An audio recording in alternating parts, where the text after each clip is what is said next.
Hello, mga kamaster, maraming salamat po sa lahat ng tumatangkilik ng Number 1 Supreme Warrior. Paki-follow and subscribe mga master para sa mga susunod pang mga kabanata. Number 1 Supreme Warrior. Kabanata 601. Sino ang nangahas na maglagay ng kamay sa aming batang Panginoon? May gusto ba siyang kamatayan? Panipi. Ito ay isa pang taong nasa gitnang may edad na nagsalita. Ang kanyang katawan ay nakajack.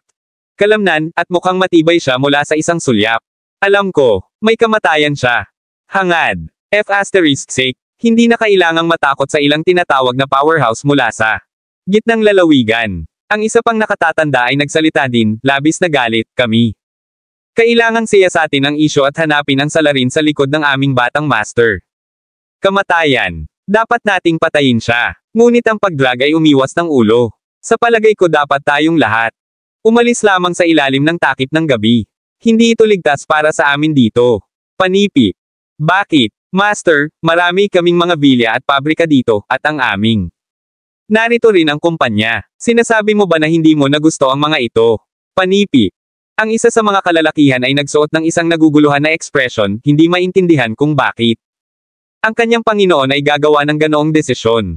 Si Quill ay malamang na nakasama. Marshal Zane. Kung patay si Quill, at ganoon din ang kanyang mga bodyguard, Marshal Zane. Tatawagan ako. Ang drag ay naglabas ng isang buntong hininga. Ngunit ang Marshal ay hindi tumawag. Na nangangahulugan na marahil siya ay patay din. Nag-provoke kami ng isang tao. Hindi ba dapat na-provoke ngayon? Maliit ang gitnang lalawigan, ngunit hindi.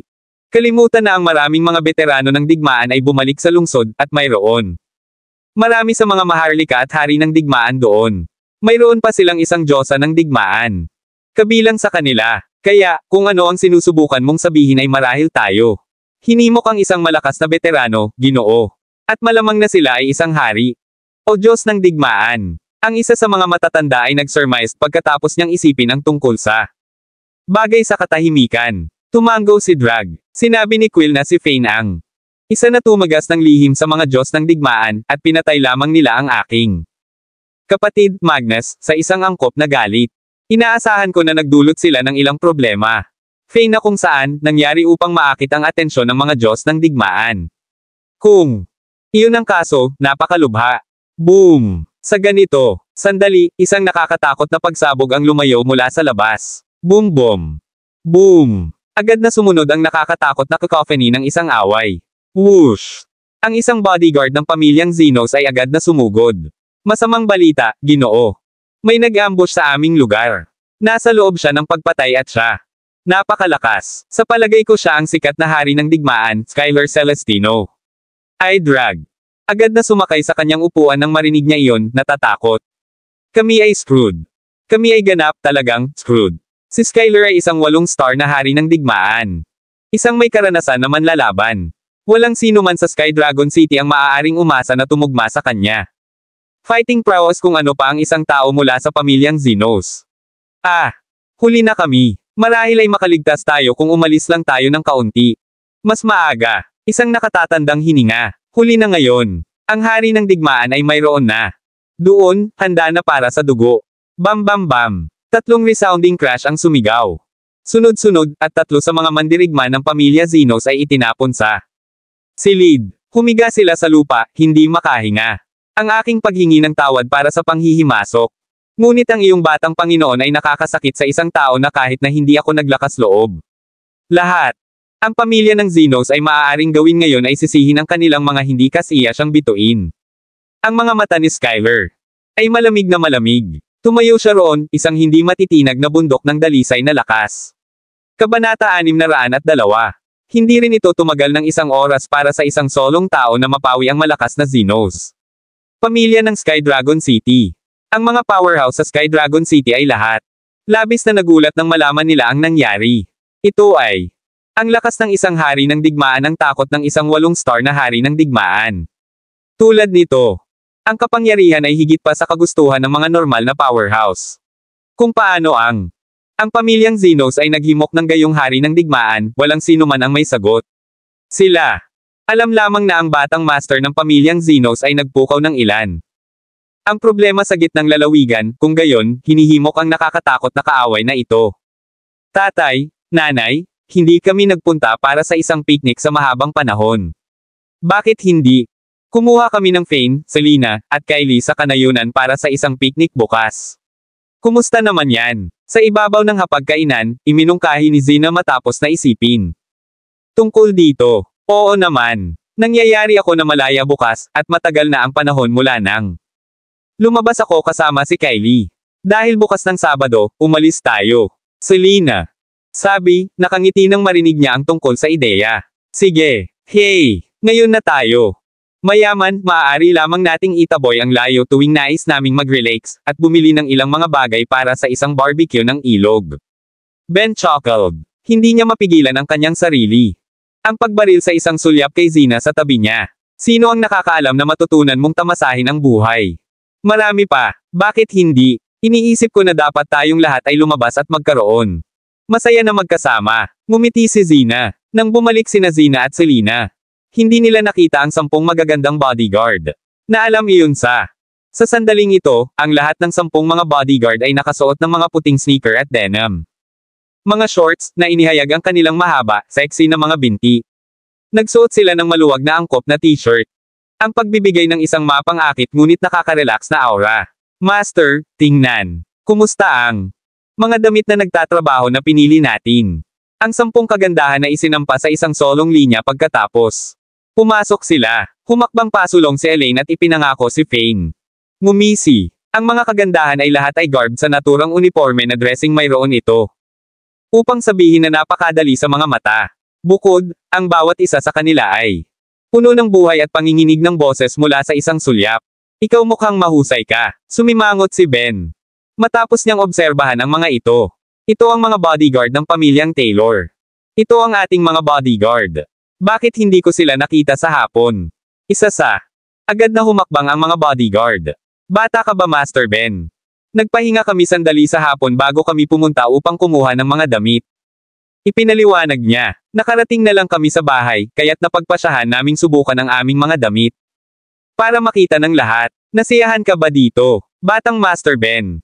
Si Elation ay sumulpot sa puso ni Ben nang marinig niya iyon. Tama iyon. Siya ay isang Taylor din, at siya ay isang batang master ng pamilya. Dapat siya. Nabuhay ang buhay ng isang mayaman na batang master mula pa sa simula. Sa kasamaang palad. 5 taon na ang nakalilipas, siya ay sinipa mula sa pamilyang Taylor noong siya. Bata pa rin dahil sa pag-iibigan sa pagitan ng kanyang kapatid na si Fane. Ginawa nitong laughing stock trash ng lipunan na lahat ay sumisigaw at tumingin sa ibaba. Sa isang walang silbi na scum na alam lamang kung paano maglaro ng mga video game. Kapag siya ay mas bata, ang mga anak ng iba pang mga mayayamang pamilya na naging kanya. Lahat ng mga kalaro ay iniwan siya sa kalaunan. Tinutugunan ito. Magalang muli na nagdulot ng isang pag-agos ng emosyon na pukawin sa loob ng kanyang puso. Iyon. Tama. Siya ay batang Master Ben mula sa pinakadulo simula. Sa wakas, nakakakuha siya ng paggalang na nararapat sa kanya. Ano ang mali, batang Master Ben? Ano nangyari? Tanong ng bodyguard, nakakagulat. Kabanata 603. Wala. Napangiti si Ben at nagpatuloy sa pagkain. Mukha ka mabuti. Ngumiti din si Fane. Ngunit ang mga salitang iyon sa iyong mga dibdib, ang mga bodyguard. Sa pamilyang Taylor, masyadong nakakakuha ng pansin. Ito ay tulad ng sinusubukan mo. Upang sabihin sa lahat na ang pamilyang Taylor ay may mga bodyguard. Mahalaga ba ito? Mayaman kami ngayon. Hindi ba normal na umarkila ng mga bodyguard? Ngumisi si Fiona. Kami. Pupunta sa kanayunan para sa isang picnic bukas, ngunit dahil darating si Fane. Sa amin, hindi ka na kailangang sumama. Kailangan mo lamang sundan kami kung lumabas kami ni Zina sa hapon. 2 lang sa iyo ang gagawin. Ito ay maging masyadong kapansin-pansin kung marami sa iyo ang darating. Oo, ma. Pagkatapos kami. Umalis kami at magpatrol sa lugar. Ngumiti si Elaine at dinala siya. Mga bodyguard out. Yay! Lalabas na tayo bukas. Si Kylie ay labis. Masaya, ang kanyang titig na puno ng pag-asa. Pagkatapos ng hapunan, bumalik sa kanya si Kylie. Silid upang magpahinga. Samantala, naligo sina Fane at Selena. Kama. Hindi namin maalam kay Kylie kung ano ang nangyari kaninang umaga. Siya na. Nag-aalala. Nagsalita si Selena pagkatapos mag-isip tungkol dito. Tumango si Fane. Sumang-ayon. Ay. Hindi kailanman naisip na magiging matapang si Quill. Huwag alalahanin na siya ay tumulo laban. Ako, inupahan pa niya ang mga tao upang makidnap ka at si Zina at kahit ina. Nabuo ang frown sa pagitan ng mga browser ni Selena. Ngayon, patay na si Quill. Gumawa ako ng ilan. Ang paghuhukay ng aking sarili at nalaman na mayroong dalawang pamilyang Zeno sa kalangitan. Dragon City, at pareho silang malakas. Hindi namin alam kung aling pamilya. Siya ay kabilang, ngunit hindi mahalaga. Marahil ay darating sila sa iyo. Paghihiganti kapag nalaman nila na pinatay mo si Quill. Matapos niyang sabihin iyon, Selena. Naisip ko ito ng ilang sandali bago siya idinagdag, mahal, marami ka bang umarkila?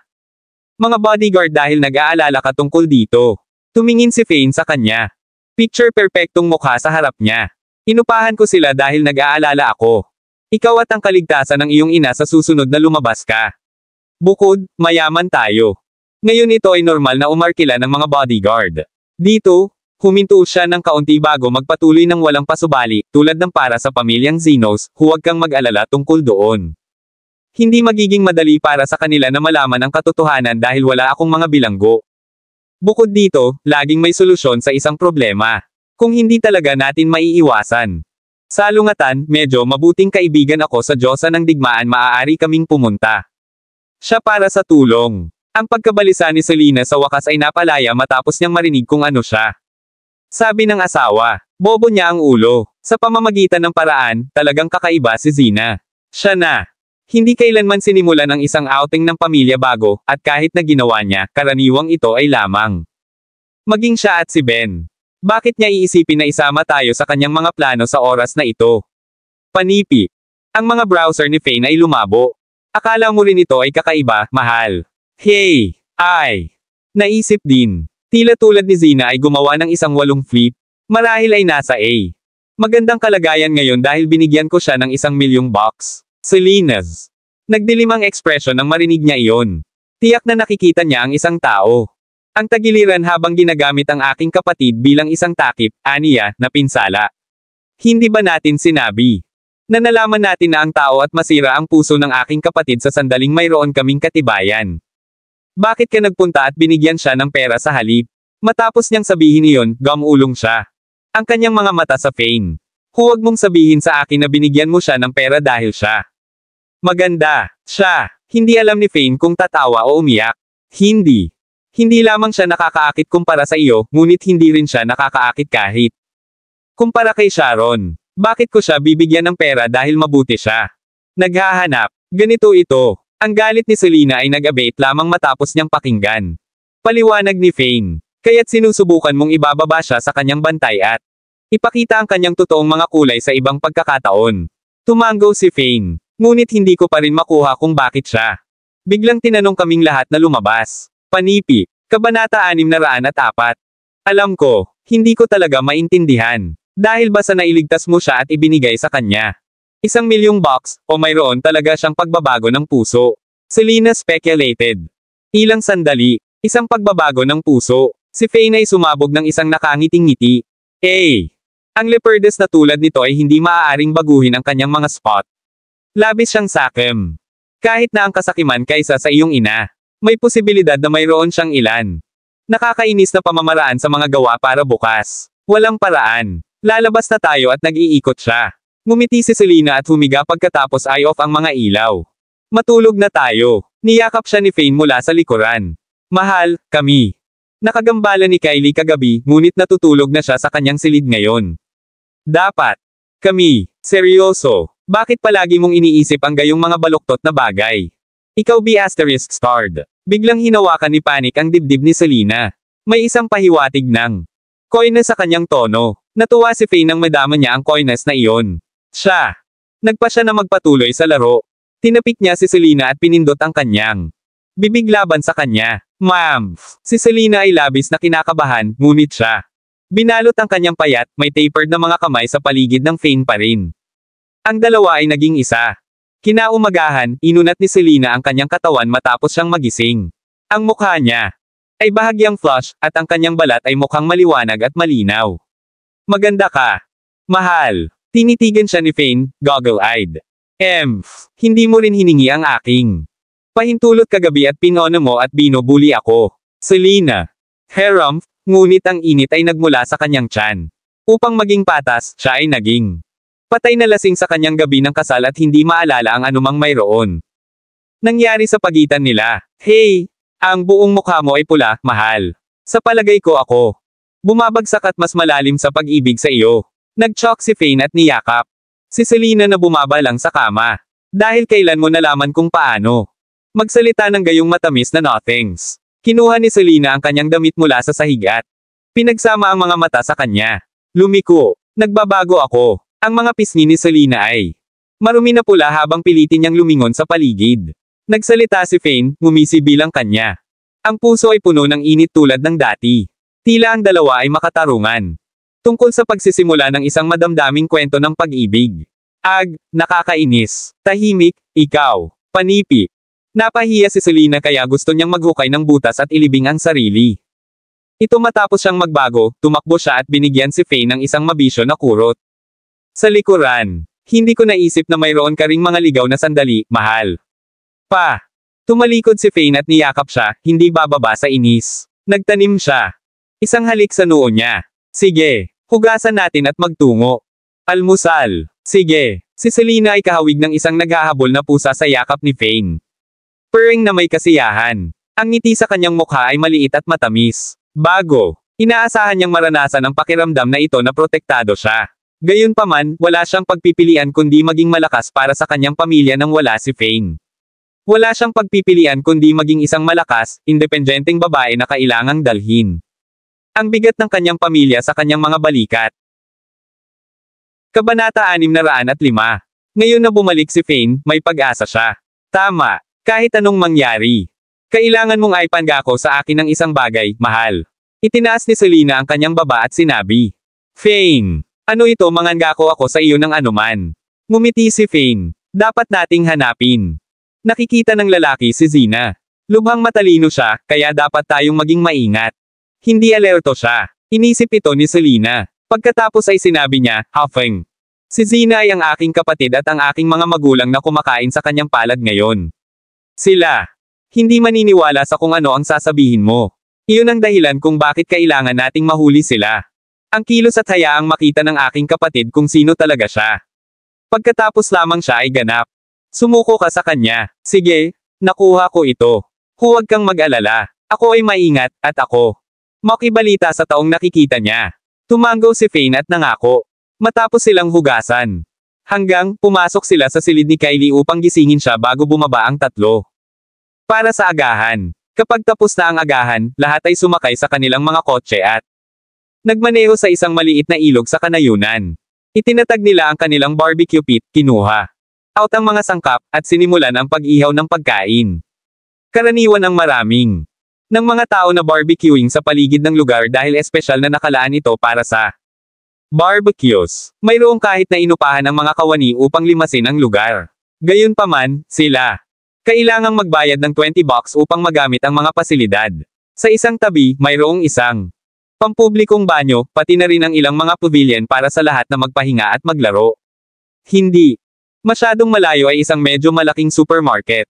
Ang negosyo ay medyo mahusay sa lugar tulad nito. Ma'am, napakaganda nito. Inalis ni Kylie ang kanyang skewer ng manok. Medyo mainit ngayon. Ikaw at si Ben ay nalubog sa pawis, Fane. Zina. Ngumiti. Tinawag niya ang pangalan ni Fane sa isang nakakaakit na tono mula pa. Umalis sila sa bahay kaninang umaga. Maliwanag na mas malapit siya. Siya ngayon. Oh, tama. Salamat kahapon, Fane. Patay na ako kung ito. Hindi para sa iyo. Ikaw ang aking tagapagligtas. Ngumiti si Zina at idinagdag, pupunta ako sa supermarket at bumili ng tubig para sa inyong lahat. Hey, huwag pawisan ito. Kami ay pamilya. Hindi ko lang kayo maiiwan upang mamatay. Isaalang-alang ang iyong utang na binayaran bilang hanggat ipinagpapatuloy mo ang iyong mapagmahal na relasyon kay Ben. Fane chuckled as sagot niya, huwag kang mag-alala. Mangyayari ito. Tumayo si Zina at gulong patungo sa supermarket. Dumating siya sa supermarket at bumili medyo ilang bote ng mineral na tubig. Tumingin siya kay Fane mula sa malayo. Kapag sigurado siya na walang nasa paligid, binuksan niya ang isa sa mga bote. At napapanggamot dito. Siyempre, kamangha-mangha ang tableta. Ito. Ganap na natunaw at walang maaaring sabihin na ito ay nalason. Kapag ang lason ay ganap na hindi nakikita sa hubad na mata, si Zina ay bumagsak ng isang panloob. Buntong hininga ng kaluwagan. Tinakpan niya ang bote at inilagay ito sa tuktok ng bag, naglalakad patungo kay Fane at sa iba pa. Alam niya na matalino si Fane. Kung bibigyan niya siya ng bote na may isang nakabukas na takip, tiyak na siya. Kainahinala. Gayunpaman, hindi rin siya tulala. Inilagay niya ang bag sa ground nang dumating siya sa tabi ni Fane at agad na kinuha ang bote. Wrenching ang cup nito. Itinulak niya ito sa kanya. Dito, Fane. Uminom ng tubig. Tingnan mo, naligo ka sa pawis. Oh, sumimangot si Fane. Si Zina ay ang pagiging medyo napakabuti sa kanya. Gayunpaman, ito ay isang bote lamang ng tubig. Siya ay marahil ay nagbabasa ng sobra dito. Kinuha niya ang bote mula sa kanya. Salamat. Kabanata 606. Mula sa tagiliran, ang mga browser ni Ben ay lumabo habang inihahalo niya ang karne. Kaya niya hindi maunawaan ang eksena sa harap niya. Siya ang kasintahan ni Zina, hindi Fane. Bakit hindi niya ito pinag-isipan? Bukod dito, si Fane ay kanya. Bayaw. Ang mga aksyon ni Zina ay pumihit sa kanyang mga bayag. Tumalo ng puso ni Zina. Ang kaguluhan ng kinuha ni Fane ang bote. Agad siyang bumulong. Isa pang bote at binuksan ito para kay Ben. Dito ka pupunta, Ben. Ikaw ay drenched. Sa pawis din. Okay. Natuwa si Ben. Agad niyang inagaw ang bote. At kinuha ang isang malaking gulp mula rito. Kukunin namin ito sa aming sarili. Pinilit ni Selena ang isang magalang. Ngiti ngunit hindi masyadong masaya. Si Fane ang asawa niya. Dahil kailan si Zina may pananagutan sa pag-aalaga sa kanya. Bukod, binuksan pa niya ang takip para sa kanya. Ito ay medyo masyadong palakaibigan. Kahit na ginawa niya iyon, dapat nabigyan muna siya ng bote kay Ben. Bakit niya hinayaan muna si Fane? Dito, Selena. Hindi maiwasang mapaghihinala na nagsisimula na siyang magustuhan ni Fane dahil lamang iniligtas niya ito kahapon, at dahil binigyan niya ito ng $1,000,000. Kahit na kung hindi niya gusto siya, posible na sinusubukan niyang akitin siya ngayon. Na alam niya na siya ay mayaman, upang siya ay humigop ng pera mula sa siya. Sa sandaling ito, kinuha ni Fane ang bote at malapit ng humigop, ngunit huminto siya. Sumimangot si Zina. Nakita ba ni Fane kahit isang walang kulay? Walang lasa na lason. Ang pagkabalisa ay nakakapit sa kanyang puso ng isaalang-alang niya ang posibilidad. Si Fane ay isang taong maaaring pumatay ng walang kumikislap. Gusto niya marahil bigyan siya ng isang solong suntok at ipadala siya sa limot kung nalaman niya. Sinubukan niyang lason siya. Nagdilim ang ekspresyon niya. Nakatitig siya kay Fane. Trepidation pounding sa kanyang dibdib. Pakiramdam niya ay naririnig niya ang kanyang sarili. Also, ano ang mali, Fane? Hindi ka ba nauuhaw? Zinagalt at nag-pose. Ang tanong na pansamantala. Hinaplos ni Fane ang kanyang ulo upang tumingin sa kanya at sumabog one smile. Siyempre, nauuhaw ako. Matapos sabihin iyon, ikiling niya ang kanyang ulo. Bumalik at bumagsak ang tubig, umiinom ng higit sa kalahati nito sa isang lakad. Sa ang wakas, kaunti lamang ang naiwan. Walang pag-iingat niya ito sa basurahan. Sa tabi niya, alam niya na mayroong isang bagay sa tubig at mas alam niya pa kung ano ang eksaktong nasa loob nito. Para sa isang maikling sandali, ang nakamamatay na hangarin ay sumulong sa loob ng Fane. Gusto niyang i-shred na man be asterisk. Bukod, gayunpaman, mabilis siyang bumagsak sa kanyang galit. Naalala niya kung ano sinabi sa kanya ni Selena kaninang umaga, at naalala niya ang kanyang pangako sa kanya. Na hindi niya alerto si Zina sa kanyang mga aksyon. Kailangan nilang iwaksi ang lalaking nakikita niya, at kailangan nilang ipakita kay Ben na nakikita ni Zina. May ibang tao sa likuran niya. Bukod, narito na ngayon si Ben, at ganoon din Fiona at ang iba pa. Wala siyang paraan upang maipaliwanag ang kanyang sarili kung pumatay siya. Zina, maniniwala pa ba sila sa kanya kung sinabi niya sa kanila na ang tubig ay nalason?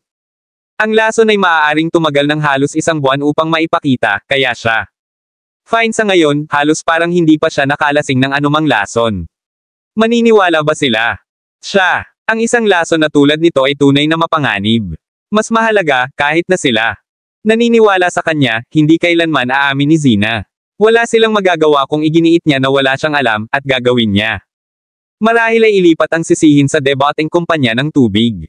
Si Zina ay nagbagsak ng isang panloob na buntong hininga nang makita niya si Fane na umiinom ng tubig at marami ng Ito upang magbot, marahil ay wala siyang alam. Kung hindi man, hindi siya magkakaroon. Uminom halos ang buong bote sa isang go. Magkakaroon ng ganap na hindi. Katibayan noon. Halika, kumain tayo. Handa na ang mga pakpak. Panipi. Kabanata 607. Ipinamamahagi ni Faye ang sariwang barbecue na mga pakpak sa lahat. Maya-maya, siya. Tumayo. Kunin ang iyong oras sa pagkain nito. Pupunta ako sa banyo. Pagkatapos niyang dock. Sa isang cubicle, hinagupit niya ang isang karayom na pilak at pinupukaw ang kanyang balat sa maraming mga puntos ng acupuncture. Bletch. Sa sandaling iyon, sinuka niya ang lahat ng lason sa ang tiyan niya. Si Faye ay sumabog ng isang malamig na ngiti matapos niyang itago ang pilak na karayom. Ang lason na ito ay hindi isang masamang ideya, ngunit mababaw sa kanya na subukang patayin ako. Gamit ito, naglakad siya palabas, sa paligid ng isa sa hapon. Lahat ay nakaimpake at umuwi sa bahay. Umatras si Zina sa kanyang silid upang magpahinga ng isang beses. Dumating sila sa bahay. Samantala, kinuha ni Faye si Selena para mamasyal sa pamamagitan ng maliit na patch ng kagubatan sa labas ng kanilang villa. Ano sa mundo ang nangyari kay Zina? Kinamumuhian niya ang iyong mga bayag, at ngayon ay tinatrato kanya tulad ng isang Diyos. Hindi kailanman. Isipin ang kanyang pagbili ng tubig para sa iyo, binuksan niya ang takip para sa iyo. Selena. Hindi pa rin nasisiyahan ang isipin niya ang nangyari kanina. Hey! Selena, hindi siya maganda sa akin. Gamot niya ang bote ng tubig na iyon. Binigyan siya ni Faye ng isang nakangiting-ngiti. Kung hindi kita ipinangako na mananatili ako. Maingat na kaya natin maalis ang lalaking nakikita niya, papatayin ko siya. Sa lugar. Ano? Nabigla si Selena. Iyon ang bote na iyon. Poisoned. Walang paraan. Hindi ba niya ito binili? Ngumiti ulit si Faye. Ginawa niya, ngunit ibinaba niya ang lason bago ibigay ito sa akin. Nagpanggap pa siyang magbukas. Ang takip para sa akin dahil natatakot siya na napagtanto ko na binuksan ang takip. Bago. Diyos ko. Walang paraan. Akala ko talaga siya ay nagbalik ng isang bagong dahon. Dahil lang sa nailigtas mo siya at nais niyang magtatag ng mabuti. Relasyon sa iyo. Sino ang nakakaalam ng bruha ay maglakas loob na lason ka? Panipi. Galit na galit si Selena. Diyos, ikaw ay isang tulala, mahal, mabilis niya. Idinagdag, takot. Bakit mo inumin ang tubig na iyon, kung gayon? At uminom ka. Halos lahat ng ito. Hey, huwag kang mag-alala. Ang asawa mo ay isang himala na doktor. Ako. Nalutas ang maliit na problemang ito sa isang mahabang panahon ang nakalipas. Nag-shock si Faye at nagsalita, ang lason ay marahil ay aabutin ng halos isang buwan upang maipakita kung hindi mo ito tinatrato, ngunit dahil tinatrato ko ito, hindi ito magiging problema. Galit ako. Papatayin na ako. Na B***. Ang higit na naisip ni Selena tungkol dito, ang galit na siya ay naging Zina. Ay talagang bulok sa core. Sa kabutihang palad, si Faye ay isang doktor at naramdaman iyon. Ang isang bagay ay hindi na sapat upang pagalingin ang kanyang sarili sa lason. Ano ang gagawin? Mangyari kung nangyari ito sa isang regular na Joe. Talagang magbibitiw siya sa sarili. Sa kapalaran ng isang byuda. Gayunpaman, gumawa lamang siya ng 2 hakbang bago si Faye.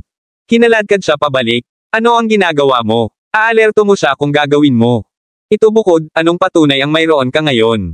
Kung pupunta ka, baka lumiko lang siya. Ang mga talahan na yan sa amin at pinatumba ka sa halip, at ibabalangkas niya kami. Pareho. Ang iyong kapatid at ang iyong ina ay hindi maniniwala sa iyo. Tiyak na sila. Sa tingin mo ay laban ka pa rin sa kanya. Ngunit nabigo lang ako kapag naiisip ko. Ito, galit na galit si Selena kaya't binaton niya ang kanyang paa sa lupa. Huwag kang mag-alala. Gagamitin ko ang kanyang sariling trick laban sa kanya. Iniisip niya na ako. Uminom ng lason na iyon ng natural, nais niyang iulat ang buong sitwasyon sa ang kanyang tao. Naniniwala ako na ang pagmamanipula ng isang tao mula sa likuran ng mga eksena sapagkat walang ordinaryong tao ang makakakuha ng lason na iyon ng madali. Faye. Ngumiti. Alam niya na ang lason na si Zina ay nagpapakain sa kanya marahil. Ang parehong lason na sina Ken at Neil ay inilaan upang bigyan si Fiona na magkakaroon. Pinapakain sa kanya sa kalaunan. Iyon ang dahilan kung bakit niya inalis ang tao sa likuran. Ang likod ni Zina ay marahil si Ken Clark o Neil Hugo. Alam nila na siya. Isang taong gagawa ng anumang bagay para sa pera, at marahil kung bakit. Inutusan nila siya na pangasiwaan ang lason sa kanya. Kabanata 608. Tama ka. Nakakainis, ngunit kailangan nating pigilan ang ating galit sa ngayon. Naniniwala ako na ang aming kaaway ay walang pag-iingat na itinakda sa lugar. Tiyak na ibubunyag niya ang kanyang sarili sa lalong madaling panahon. Sa wakas ay huminahon si Selena makalipas ang ilang sandali. Paano niya hindi makontrol ang kanyang sarili nang makontrol ni Fane ang kanyang sarili? At uminom ng lason kahit na matapos malaman na ang tubig ay nalason. Ang tanging magagawa niya ay ang paghawak sa lahat para sa kapakanan ng kanyang kapatid. At ang kanyang mga magulang upang hindi na sila mabulag pa ng babaeng ito. Mayroon ba tayong mga countermeasures? O maghihintay lang tayo ng ganito? Selena. Hindi maiwasang masabi pagkatapos mag-isip tungkol dito, sa palagay ko ay dapat tayong magmadali. Apat mahuli ang B** habang kasama niya ang lalaki. Nag-flash si Fane ng isang mapait. Ngiti. Nag-aalala lang ako na ang taong ito ay wala sa isang matalik na relasyon sa siya. Imposible para sa amin na mahuli ang mga ito sa parehong kama. Paano kung ang gusto lang ng tao na gamitin si Zina upang ibigay sa akin ang lason? Paano kung mayroon siya? Binigyan na si Zina ng ilang pagbabayad kanina. Magkakaroon siya ng pera upang bilhin ang lahat ng mga damit na iyon at ang aming paghuhusga ay mali. Selena. Tumango din. Tama ka. Kung iyon ang kaso, ang aking kapatid ay magkakaroon ng 0. Magtiwala ka sa iyo. Sumimangot din si Fane. Ang pakikitungo sa buong sitwasyong ito ay mas mahirap kaysa sa pagpatay sa mga kaaway sa larangan ng digmaan. Napansin niya yan Zina. Ay madalas na bumili ng mga bagong damit at bag. Nagbihis pa siya. Seductively, pati na rin. Parehong siya at si Selena ay ipinapalagay na siya ay nakakakita ang tao sa gilid at ipinagpalit niya ang kanyang katawan ng pera. Naisip nila. Nakikita niya ang dalawang lalaki ng sabay. Gayunpaman, lason siya ni Zina. Ngayon ay naging sanhi ng ilang kawalan ng katiyakan si Fane tungkol sa kanyang paunang paghuhusga. Kung ang lalaki ay nagbigay lamang sa kanya ng pera upang mangasiwa ng lason, paano niya ipapaliwanag? Ito kay Ben. Sa palagay ko kailangan nating maging sobrang maingat sa lahat ng bagay natin gawin. Ang crease sa pagitan ng mga browser ni Selena ay lumalim. Ayaw niya mag-aaksaya ng isang sandali dahil ang pagkakaroon ng isang babaeng tulad ni Zina mismo sa tabi niya ay tulad ng pagiging isang viper sa isang hukay. Ngayon, binigyan niya si Fane ng lason. Sa hinaharap, maaaring ibigay niya ito kay Ben o sa kanyang mga magulang. Para sa isang babae bilang venomous tulad niya, kailangan nilang ibunyag ang kanyang mga tunay na kulay sa lalong madaling panahon. Mahal, mayroon ka bang maliit na pananampalataya sa iyong asawa? Pinutok siya ni Fane. Mapait na ngiti. Sinabi ko sa mga bodyguard sa gate ng matagal na upang mapanatili mga tab sa kanya. Kung nakikita nila si Zina na naglalakad ng mag-isa, nang walang isang bodyguard o Ben, iulat nila ito sa akin ng lihim, aniya. Lihim din akong nag-install ng isang bug at aparato sa pagsubaybay sa kanya ngayon. Seryoso. Kamangha-mangha ka, mahal. Panipi. Biglang natuwa si Selena nang marinig niya iyon. Siya ay impulsively flung ang kanyang mga braso sa leeg ni Fane, binigyan siya ng pek sa pisngi. Ngayon alam ko na. Mayroon kang isang plano sa lahat, mahal. Siyempre, napakatuso ni Zina. Ito ay mahirap na malutas ang kanyang mga scheme kung hindi tayo gagawa ng ating sarili. Panipi. Kapag pinindot ni Fane ang isang pindutan sa kanyang tagiliran, maririnig niya ang lahat. Ginagawa. Sige, Ben. Natapos na. Magpahinga ng mabuti sa bahay at hintayin ako. Tinanong ako ng aking mga kaibigan para sa karaoke.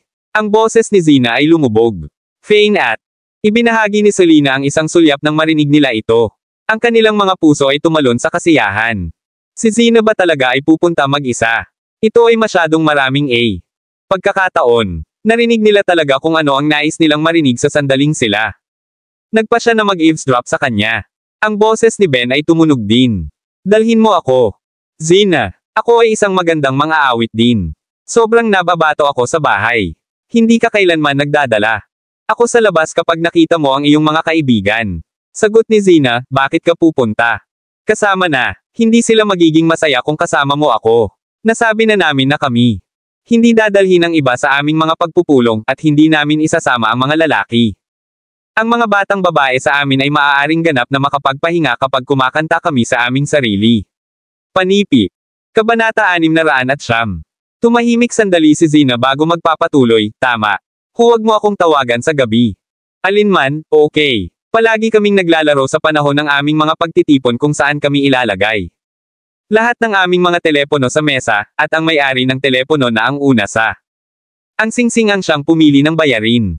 Palagi kaming nagtatapos sa paggastos ng higit sa 10,000 mga box, kaya siguradong ayaw kong magbayad. Kailangan nating makatipid ng kaunti. Maunawaan. Kung gayon, kailan ka babalik? Ang boses ni Ben ay nagmula sa pakikinig ng aparato muli. Seryoso, Ben? Bakit parang ikaw ay naging? Mas lalo akong naging sa akin. Ang aking mga kaibigan at ako ay palaging nag-hangout. Uminom hanggang huli ng gabi. Ano ang ibig mong sabihin kailan ako darating? Bumalik. Siyempre, pupunta kami sa isang hotel upang matulog. Babalik ako sa umaga. Si Zina ay nakakakuha ng isang maliit na walang tiyaga. Sige, umalis na ako. Kita tayo bukas. Di nagtagal, narinig nila ang tinek ng isang pagsasara ng pintuan. Tila iyon. Lumabas na si Zina. Narinig ni na Fane at Selena ang pag-click sa mga takong mula sa labas, lumalagong malambot habang ang tunog ay kumupas sa layo at sinundan ito. Master sa hagdan. Mahal, parang makikita ni Zina ang lalaking iyon. Ito ay isang gintong pagkakataon para sa amin. Nagsalita si Selena. Tumango si Fane. Siya. Tiyak na iniisip na nalasan ako. Ngayon, hindi siya makapaghintay na magtanong. Para sa kanyang gantimpala o iuulat niya ang insidente sa kanya. Kung tungkol sa kung siya ay nasa isang matalik na relasyon sa taong iyon, hindi ako maglakas loob na alamin lamang. Gayunpaman, sa palagay ko ay nasa isang pisikal na relasyon sila. Si Selena ay bumagsak dito. Ilang sandali, pagkatapos ay nagsalita siya sa isang solemne na tono, mayroon akong isang malakas na pakiramdam na. Mula nang lihim siya tungkol dito. Hindi niya ito gagawin kung sila wala sa isang pisikal na relasyon. Pangalawa, huwag alalahanin na siya ay ang pagbibihis ng mas provocatively kani-kanina lamang, nag-spray din siya ng ilang mabigat. Pabango. Ang posibilidad ng mga ito ay mga mahilig ay napakalaki. Sige. Ay. Tiwala sa iyong paghatol. Maaari naming tawagan ang iyong kapatid ngayon at hanapin ang aming patunay. Fane. Binigyan siya ng isang maliit na ngiti at magkasama, umalis sila sa kanilang silid. Sila din. Pansamantalang hindi pinaganya ang pag-eavesdropping function sa aparato, aalis lamang. Ang function ng pagsubaybay sa Mr. Fane. Hindi nila inaasahan ang bodyguard sa pasukan upang lumapit sa kanila sa sandaling lumabas sila. Mr. Fane, Zina, panipi. Maliwanag na napunta siya upang iulat ang sitwasyon. Huwag isipin, Fane. Nagambala sa kanya. Alam ko kung ano ang nangyayari. Bumaba ka na ngayon. Ang bodyguard. Tumango at bumaba. Tumayo sina Fane at Selena sa harap ng silid ni Ben, kanilang. Ang mga insides ay gumalaw sa pagkabalisa. Sa huli, bumantong hininga si Selena. Kumatok sa pintuan. Sis, Fane. Ano ang nangyayari? Tinitigan ni Ben ang dalawa. Nang mga ito ay kaina hinala nang buksan niya ang pintuan. Hayaan. Huwag kalimutan iyon. Ay panga ko sa iyo at ginawa ni Fane. Kung nahanap mo siya sa ibang lalaki, papatayin ka. Siya mismo. Tama. Nagdilim ang ekspresyon ni Selena habang nakatingin sa kanya. Kapatid, lubos na solemna. Kabanata 610. Sis, ano ang pinagsasabi mo? Hindi ba siya umalis para sa sesyon ng karaoke? Ang mga kasintahan niya. Sumimangot si Ben. Ang kanyang mga tampok ay baluktot sa isang bahagyang grimace. Ngayon na ang kanyang kapatid na babae at Fane ay dumating sa paghahanap para sa kanya, marahil mayroon sila. Ang ilang sukatan ng katiyakan sa kanilang sarili. Hindi niya nais na maniwala kung ano. Sinabi nila, ngunit siya mismo ang nadama na si Zina ay nagbago ng maraming kani-kanina lamang. Gusto niya. Madalas na lumabas kasama ang kanyang tinatawag na mga kasintahan, at hindi siya kailanman magdadala. Siya kasama. Gayunpaman, inaasahan niya na ang lahat ay isang fluke at na siya ay nagbabasa ng labi sa kanyang mga aksyon. Inaasahan niya na hindi kailanman mahahanap ni Fane ang kanyang katibayan, at tiyak na inaasahan niya na ikakasal siya ni Zina at iyon. Magkakaroon sila ng kasal sa lalong madaling panahon. Ngunit sa araw na ito ay dumating, at dumating na ito. Kaya din sa lalong madaling panahon. Parehong nakatayo sina Fane at Selena sa kanyang pintuan. Paano ka? Maging tulala, kapatid. Pareho kayong malapit na magpakasal. Siya ang iyong fiancé. Bakit hindi kanya dadalhin kung makikita niya siya? Mga kasintahan para sa karaoke. Bukod dito, hindi lamang ito isang beses na bagay, di ba? Panipi. Si Selena ay hindi nagsalita para sa isang habang bago siya nakipag-usap sa isang tinge ng pagkabigo. Ngunit sis, sinabi niya mismo na ang kanyang mga kasintahan ay hindi magdadala. Kasama ang mga tagalabas at maaari lamang silang lumuwag kapag nag-iisa sila. Kanilang sarili. Iyon ang dahilan kung bakit hindi niya ako dinala, iginiit ni Ben. Naniniwala sa Zina. Kaya, sama-sama ka ba? Tiyak na pupunta siya. Makita ang isang lalaki. Huwag mong sabihin sa akin na ikaw ay sisiw na ngayon. Hey, bakit ka ganon? Natatakot kung pinagkakatiwalaan mo siya ng sobra. Nagsalita si Selena nang may pangangati sa kanyang tinig. Ang kanyang mga braso ay nakatiklop sa kanyang dibdib. Hayaan mo na. Tumanggi akong maniwala na siya. Gumawa ng isang bagay na tulad nito sa akin pagkatapos ng lahat ng nagawa ko para sa kanya. Clenched siya ni Ben. Palm sa isang kamao at stomped out ng pintuan, dumadaloy sa hagdan. Selena. Binaril si Faye ng isang sulyap at ang dalawa ay agad na sumakay sa kanya. Ang tatlo. Mabilis na sumakay sa isang kotse at pinalayas. Ngunit si Zina ay lumabas para sa iilan. Magandang minuto ngayon. Mahahanap ba natin siya? Huwag sabihin sa akin alam mo kung saan. Siya ay. Ang puso ni Ben ay nakalulugod habang nakaupo siya sa likuran. Alam niya na si Faye ay matalino at na siya ay palaging may isang plano sa paghihintay. Dahil siya at ang kanyang kapatid na babae ay naglabas sa kanya ng may kumpiyansa, marahil ay may magandang patunay sila. Si Selena, na nakaupo sa tabi ni Faye, ay inilabas ang kanyang telepono. Pinahit niya ito at ipinakita ito kay Ben. Dalawa kayong nagtanim ng isang aparato sa pagsubaybay sa kanya. Ben.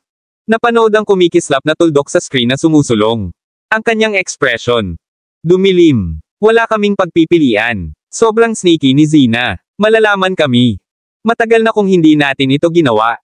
Iyon ang dahilan kung bakit ang pinakamahusay na pamamaraan ay ang pakawalan siya. Una bago sumunod sa kanya. Ang mga labi ni Selena ay kulot sa isang mapait na ngiti. Bagaman.